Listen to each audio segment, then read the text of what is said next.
Movie की शुरुआत में हम डेविड किम और उसके परिवार को देखते हैं, जिसमें डेविड की वाइफ पैमिला किम और उसकी बेटी मार्गोट किम होते हैं। डेविड की बेटी मार्गोट को पियानो बजाने का काफी शौक होता है और डेविड और पैमिला हर बात में उसको अप्रिशिएट करते हैं। ये पूरा परिवार अपने हर एक पल की वीडियोस बनाते हैं और ये फैमिली काफी खुश होती है। लेकिन फिर एक दिन पैमिला की कैंसर की वजह से डेथ हो जाती है और अब हमें कुछ समय बाद का सीन दिखाया जाता है जहां मार्गोट हाई स्कूल में पहुंच गई होती है। और इसी के साथ अब पैमिला के जाने के बाद डेविड और मार्गोट के बीच कम बातें होती थी, लेकिन डेविड को लगता था कि सब कुछ ठीक है। फिर एक दिन डेविड मार्गोट को कॉल करता है और उससे पूछता है कि तुम घर कब तक वापस आओगी। तो उस वक्त मार्गोट काफी जल्दी में होती है और कहती है कि उसका बायो का एग्जाम है और वो अपने दोस्तों के साथ पढ़ाई कर रही है और वो सभी पूरी रात पढ़ने वाले हैं, इसलिए वो आज रात घर वापस नहीं आ पाएगी। अब इसके बाद डेविड उससे कुछ कहने ही वाला होता है, लेकिन तभी मार्गोट कॉल कट कर देती है और मैसेज करके कहती है कि उसके दोस्त उसका वेट कर रहे हैं, इसलिए वो ज्यादा देर तक बात नहीं कर सकती। अब इसके बाद डेविड अपने कंप्यूटर पर पियानो सुन रहा होता है और तभी डेविड का भाई पीटर किम उससे कॉल करता है और उससे एक रेसिपी मांगता है। यहाँ पीटर किम डेविड से पूछता है कि तुम्हारे और मार्गोट के बीच सब कैसा चल रहा है। पीटर डेविड से कहता है कि तुम्हें मार्गोट से बात करनी चाहिए, लेकिन डेविड कहता है कि उसके और मार्गोट के बीच सब कुछ ठीक है। अब तभी पीटर के घर कोई आता है और पीटर कॉल को कट कर देता है।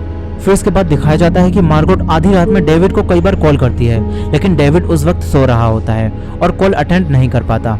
फिर सुबह जब डेविड मार्गोट की मिस कॉल को देखता है तो वो मार्गोट को कॉल करता है, लेकिन मार्गोट कॉल नहीं उठाती। डेविड को लगता है कि मार्गोट घर वापस आकर स्कूल चली गई होगी, इसलिए वो मार्गोट को मैसेज करके अपनी जॉब पर चला जाता है। लेकिन जब डेविड अपने ऑफिस से मार्गोट को मैसेज करता है तो तब भी मार्गोट अपने मैसेज का रिप्लाई नहीं करती। अब तभी डेविड को याद आता है कि जरूर मार्गोट इस वक्त अपनी पियानो क्लासेस में होगी, इसलिए वो मार्गोट की पियानो टीचर को कॉल करता है। लेकिन पियानो टीचर उसे बताती है कि मार्गोट उनकी क्लासेस को 6 महीने पहले ही छोड़ चुकी है। लेकिन इस बात से डेविड हैरान हो जाता है क्योंकि मार्गोट को पियानो बजाने का काफी शौक होता है और मार्गोट पिछले 6 महीने से डेविड से पियानो क्लासेस के पैसे भी ले रही थी। अब इसके बाद डेविड मार्गोट के स्कूल कॉल करता है, लेकिन वहां उसे पता चलता है कि मार्गोट आज स्कूल नहीं आई थी। फिर डेविड मार्गोट के एक फ्रेंड आइजैक को कॉल करता है, लेकिन आइजैक की माँ कॉल को अटेंड करती है। डेविड उनसे पूछता है कि आइजैक कहाँ है, क्या मार्गोट आइजैक के साथ है। डेविड आइजैक की मॉम से कहता है कि मार्गोट अपना फोन नहीं उठा रही है और ना ही मैसेज चेक कर रही है, हो सकता है कि उसका फोन डेड हो गया हो, क्या आप मेरी मार्गोट से बात करवा सकती हैं। लेकिन आइजैक की मॉम डेविड को बताती हैं कि आइजैक अपने दोस्तों के साथ माउंटेन पर कैंपिंग के लिए गया है और जरूर मार्गोट भी उसके साथ ही गई होगी और नेटवर्क प्रॉब्लम की वजह से मार्गोट फोन नहीं उठा पा रही होगी। अब इसके बाद डेविड कॉल कट कर देता है, लेकिन अब डेविड को ये जानने के बाद काफी गुस्सा आता है कि मार्गोट उसे बिना पता ही कैंपिंग पर गई है। फिर अगले दिन डेविड को आइजैक की कॉल आती है और वो डेविड को बताता है कि कल मार्गोट उनके साथ कैंपिंग पर नहीं गई थी। आइजैक डेविड को बताता है कि उसने मार्गोट को कॉल की थी, लेकिन मार्गोट ने कॉल नहीं उठाई। अब इसके बाद डेविड को मार्गोट के लिए काफी टेंशन होने लगती है और डेविड मार्गोट की मिसिंग रिपोर्ट लिखवाता है, जिसके थोड़ी देर बाद उसे एक डिटेक्टिव की कॉल आती है जिसका नाम रोजमेरी विक होता है। रोजमेरी डेविड को बताती है कि उसकी बेटी यानी मार्गोट का मिसिंग केस उसे दिया गया है। फिर वो डेविड को सब कुछ बताने के लिए कहती है, लेकिन फिर रोजमेरी खुद ही कहती है कि मुझे इस केस में इतना पता है कि मार्गोट थर्सडे की रात स्टडी करने के बाद घर वापस नहीं आई और उसी रात उसने आपको कई बार कॉल की, जिसके बाद वो फोन नहीं उठा रही है और किसी को उसके बारे में कुछ भी नहीं पता। और साथ ही वो पिछले 6 महीनों से अपनी पियानो क्लासेस भी नहीं जा रही थी, मगर वो आपसे पियानो क्लासेस के पैसे ले रही थी। अब इसी कॉल के दौरान डेविड रोजमेरी के बारे में सर्च कर रहा होता है और उसे पता चलता है कि रोजमेरी काफी अच्छी डिटेक्टिव है। फिर रोजमेरी डेविड से कहती है कि तुम मार्गोट के फ्रेंड से मार्गोट के बारे में पता करने की कोशिश करो। इसके बाद डेविड को याद आता है कि मार्गोट अपना लैपटॉप घर पर ही भूल गई है। जिसके बाद डेविड मार्गोट के फेसबुक अकाउंट को चेक करता है, जिस पर मार्गोट के काफी सारे ऑनलाइन फ्रेंड्स होते हैं। फिर डेविड उन सबसे बात करता है, जहां उसे पता चलता है कि मार्गोट ज्यादातर अकेली रहती थी। वो स्कूल में लंच भी अकेले ही करती थी और किसी से भी ज्यादा बातें नहीं करती थी। यहाँ मार्गोट के ज्यादातर फ्रेंड्स को पता ही नहीं होता कि मार्गोट किसके घर थर्सडे को स्टडी करने गई थी। इसी दौरान रोजमेरी भी मार्गोट के केस पर काम करना शुरू कर चुकी होती है। फिर डेविड का भाई पीटर उसे आइडिया देता है कि तुम मार्गोट के ऑफलाइन फ्रेंड्स से बात करो और फिर डेविड लैपटॉप पर मार्गोट के ऑफलाइन फ्रेंड्स को सर्च करता है, जिसके बाद उसे एक लड़की एबिगेल निल्सन के बारे में पता चलता है और एबिगेल के ही घर मार्गोट थर्सडे को स्टडी करने गई थी।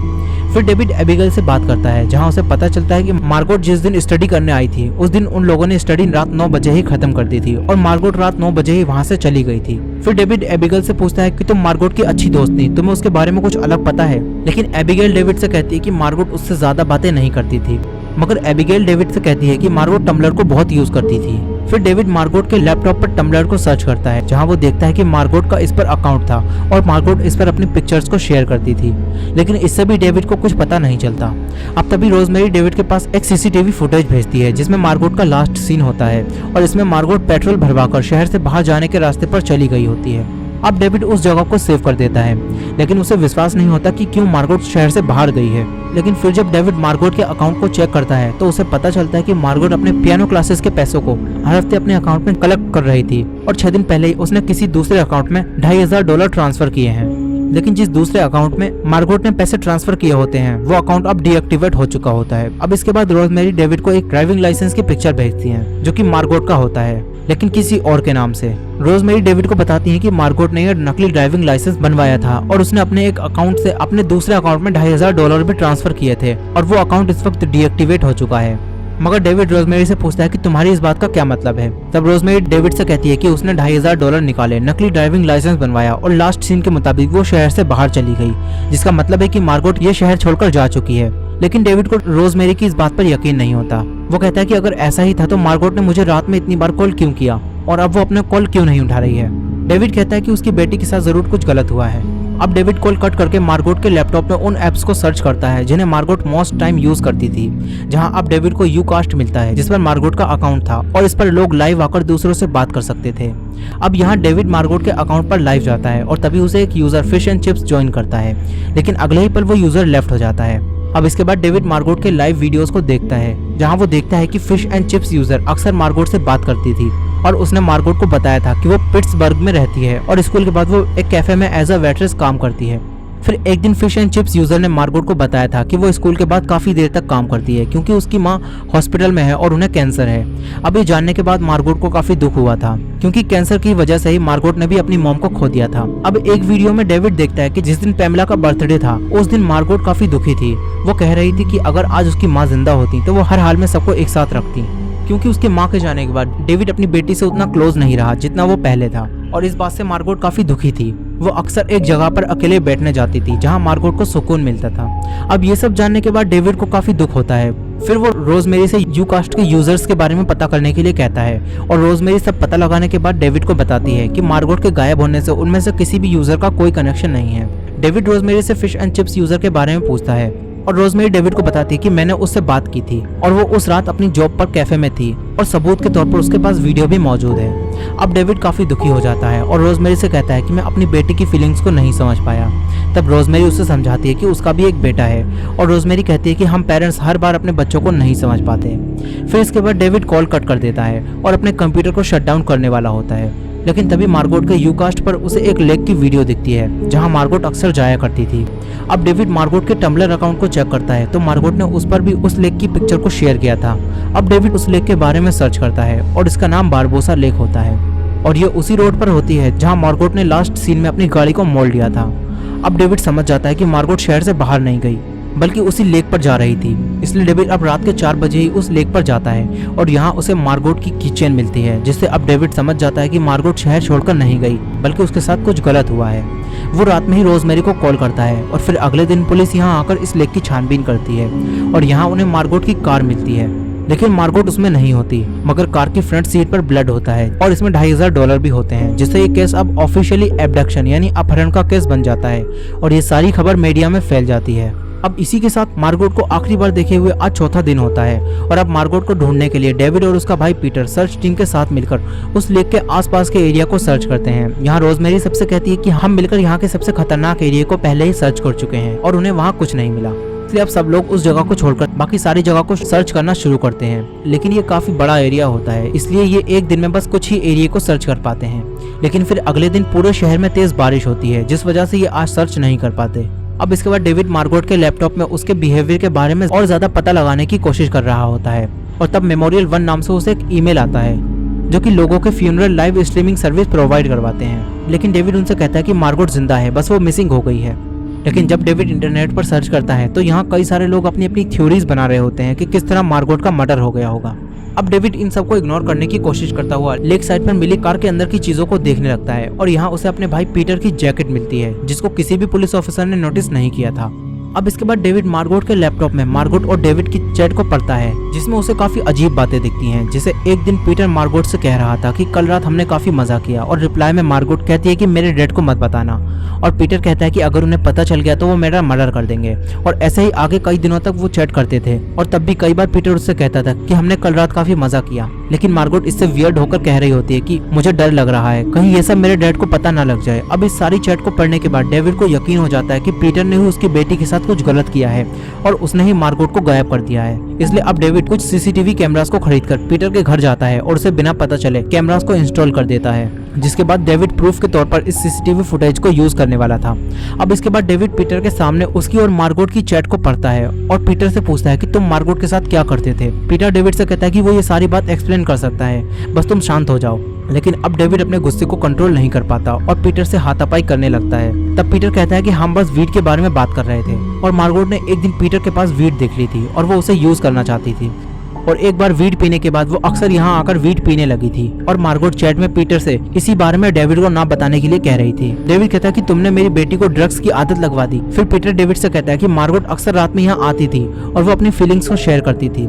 पीटर डेविड से कहता है कि उसने पियानो क्लासेस इसलिए छोड़ दी थी क्योंकि जब भी वो पियानो बजाती थी तो उसे पैमला की याद आती थी, और पैमला के जाने के बाद जब तुम्हें उससे बात करनी चाहिए थी तब तुमने उससे बात नहीं की, और जब तुम्हें उसकी फीलिंग्स को समझना चाहिए था तब तुमने उससे बात करना ही बंद कर दिया था, और इस वजह से ही मार्गोट अपने आप को काफी अकेला फील करने लगी थी। अब इसी सब बात के दौरान रोजमेरी भी डेविड को कई बार कॉल कर रही होती है, और जब डेविड उस कॉल को अटेंड करता है तो रोजमेरी डेविड को बताती है कि एक आदमी रैंडी कार्टोफ ने सुसाइड कर लिया है, लेकिन उसने सुसाइड करने से पहले अपनी एक वीडियो रिकॉर्ड की थी जिसमें वो ये बात कंफर्म कर रहा था कि उसने लेक के पास मार्गोट का मर्डर किया था, और अब इस बात से वो बहुत गिल्टी था। रैंडी कार्टोफ कहता है कि मैंने मार्गोट की डेथ बॉडी को एक सूटकेस में डालकर ऐसी जगह फेंक दिया है जहाँ कोई उसे नहीं ढूंढ सकता, और इतना कहने के बाद रैंडी कार्टोफ ने सुसाइड कर लिया था।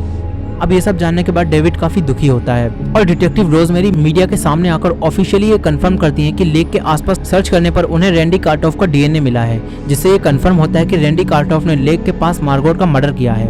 अब इसके बाद मार्गोट के लिए एक प्राइवेट फ्यूनरल रखा जाता है, और रोजमेरी डेविड से बात करती हैं, और अब रोजमेरी ने इस इन्वेस्टिगेशन को बंद कर दिया होता है क्योंकि मार्गोट की डेथ कंफर्म हो चुकी होती है। लेकिन डेविड को अभी यकीन नहीं होता कि उसकी बेटी का मर्डर हो गया है। लेकिन इसके बाद डेविड मेमोरियल 1 पर मार्गोट की पिक्चर्स और वीडियोस को शेयर करता है, और तभी उसके सामने एक पिक्चर आती है और डेविड देखता है कि ये वही लड़की है जो कि यूकास्ट पर fish and chips user name के साथ मार्गोट से बात करती थी, लेकिन उसने कहा था कि वो वेटर का काम करती है। लेकिन जब डेविड उसकी पिक्चर के साथ गूगल इमेज में सर्च करता है तो उसे पता चलता है कि ये लड़की तो एक मॉडल का काम करती है। अब इसके बाद डेविड को इस पर शक होता है, और डेविड इस लड़की की इन्फॉर्मेशन निकालकर इसको कॉल करता है और कहता है कि मैं तुमसे अपनी बेटी मार्गोट के बारे में बात करना चाहता हूँ। लेकिन वो लड़की कहती है कि वो किसी भी मार्गोट को नहीं जानती। डेविड कहता है कि तुमने उससे fish and chips user name के साथ यूकास्ट पर बात की थी और उसे बताया था कि तुम वेट्रेस का काम करती हो, और जब डिटेक्टिव रोजमेरी ने तुमसे बात की थी तब भी तुमने यही कहा था।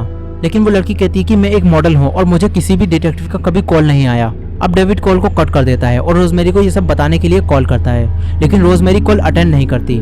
फिर डेविड रोजमेरी के डिपार्टमेंट में कॉल करता है और कहता है कि उसकी बात रोजमेरी से करवा दें, लेकिन पुलिस ऑफिसर डेविड से कहती है कि डिटेक्टिव रोजमेरी इस वक्त मार्गोट के फ्यूनरल में गई हैं। फिर इसके बाद वो ऑफिसर डेविड से बात करती है और उससे कहती है कि इस मुश्किल की घड़ी में हम आपके साथ हैं। वो ऑफिसर डिटेक्टिव रोजमेरी की तारीफ करते हुए कहती है कि जिस तरह रोजमेरी ने खुद इस केस को लिया और पर्सनली हैंडल किया है वो काबिले तारीफ है।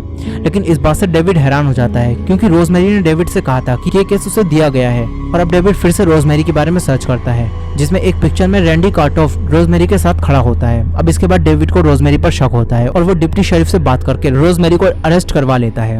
और अब रोजमेरी को अरेस्ट करके यहाँ से ले जाया जा रहा होता है, और यहाँ से सीन शिफ्ट होता है एक वीक आगे, जहाँ अब ये कंफर्म हो चुका होता है कि मार्गोट के मिसिंग केस में रोजमेरी इन्वॉल्व थी। अब ये कैसे कंफर्म हुआ ये हमें कहानी में आगे पता चलेगा।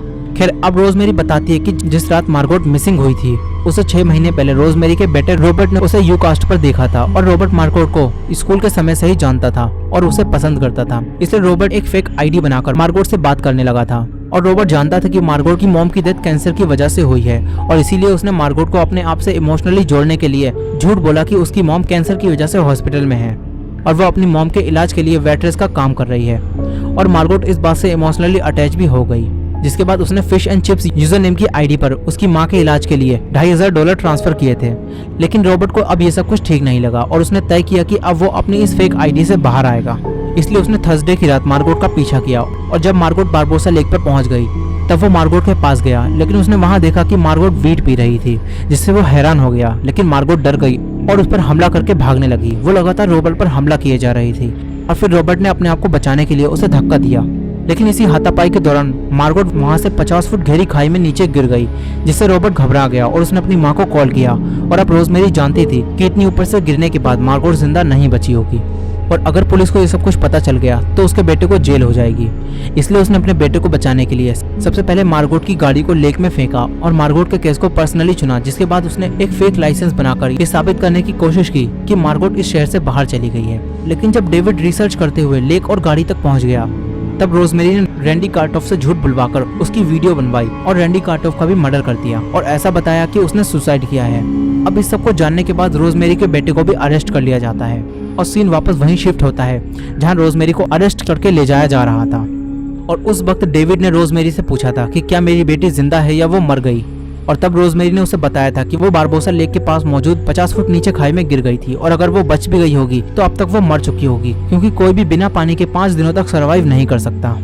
लेकिन तभी डेविड सबसे उन गाड़ियों को उसी खाई की तरफ मोड़ने के लिए कहता है और सबसे कहता है कि हो सकता है कि मार्गोट अभी भी जिंदा हो, क्योंकि वो बिना पानी के सिर्फ 2 दिन ही रही होगी। और आप सबको याद होगा कि तीसरे दिन तेज बारिश हुई थी जिससे मार्गोट को पानी मिल गया होगा। अब ये सब रेस्क्यू टीम के साथ मार्गोट को उस खाई में ढूंढने के लिए जाते हैं जहाँ उन्हें मार्गोट मिलती है। लेकिन क्या वो जिंदा है या वो मर गई? जिसका जवाब है कि मार्गोट जिंदा थी। इसके बाद हमें कुछ समय बाद का सीन दिखाया जाता है जहाँ डेविड मार्गोट से बात कर रहा होता है और हम एक पिक्चर को देखते हैं जहाँ मार्गोट के शरीर पर काफी सारे इंजरीज के निशान होते हैं, लेकिन वो बिल्कुल ठीक होती है और इसी के साथ उसने अपनी पियानो क्लासेस भी वापस ज्वाइन कर ली होती हैं और मार्गोट और उसके डैड के बीच अब सब कुछ ठीक हो गया होता है और इसी हैप्पी एंडिंग के साथ ये मूवी यहीं खत्म हो जाती है।